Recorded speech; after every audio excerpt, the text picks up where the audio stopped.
Hello everybody, my name is David Orman. I am the instructor at Central Florida Sistema and Central Florida Krabi Krabong. I literally just got finished with a class in Krabi Krabong, a lesson in Krabi Krabong from Bangkok, and it was extraordinarily interesting. And one of the things that I constantly, aside from fantastic training, one of the things that I'm constantly reminded of, the meaning behind what appears to be obvious. So for example, in Muay Baran, which is what I'm learning now, Muay Baran is the art, Muay Thai is the sport. And you'll see in Muay Thai they wear these bands that go around the bicep. I believe it's something on Pradyad or Pradyad. I don't speak Thai at all. Something along those lines. You know what it means. You know what it looks like. And I asked my Muay Baran Krabi Krabong teacher, what is the meaning of that? And he said, well, it's to honor the teachers, to honor the art, but the real meaning, or the deeper meaning behind it, is when you put it around the bicep, you were forced to keep your arms up to protect yourself, and when you put it down, it would slide down and hit your wrist. So it was a training tool, very, very useful training tool. You protect. You can train the gut, you can train the legs to take strikes, but you can't train the head to take strikes. At least most people can't.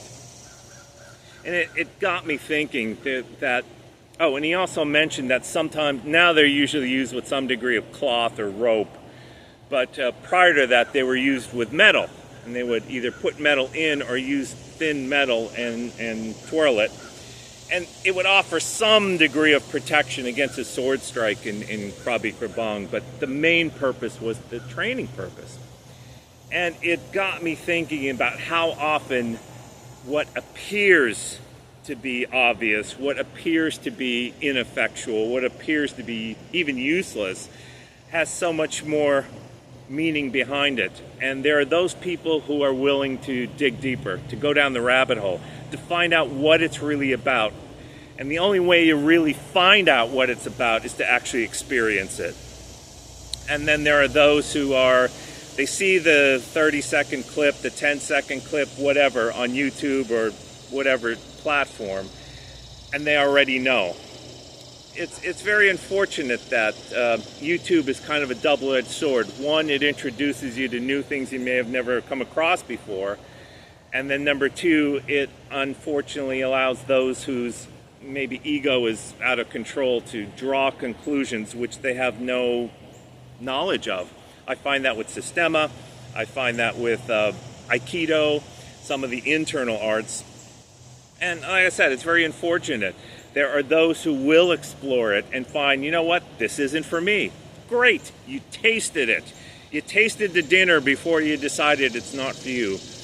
And then there's a percentage who say, I look at it, I already know. And it's really unfortunate because they're narrowing their existence in life, not only in martial arts, but I suspect that if you do that in one area of life, you're doing that in another area of life, or all areas of life.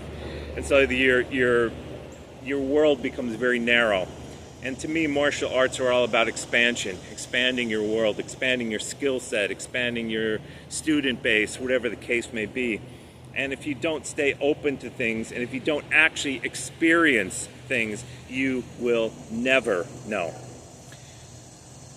Thank you, everybody, for listening, and I will see you soon.